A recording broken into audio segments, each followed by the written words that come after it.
হরিনাম দেওয়ার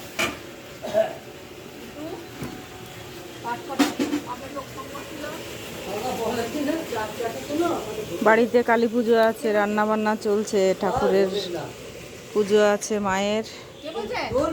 আর সেইখানে 1-150 লোক খিচুড়ি খাবে, সেই সব রান্না বান্না চলছে। ওই যে দিদি ভাইটা রান্না করছে। আমার মেয়ের সঙ্গে ঝগড়া করতে পারবে না তুমি, আমার মাসির সঙ্গে ঝগড়া করে গেলা। তাহলে শুনে ভালোই লাগলো তোমার, ওর ঠাসটা শুনে। ওই দিদি ক্লান্ত, উপোস করে রয়েছে।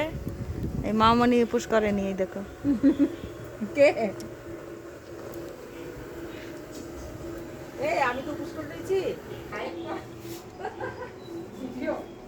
এই মা এখানে বসবে, সেই সব সাজানো হচ্ছে। এই মামনি আলপনা দিচ্ছে।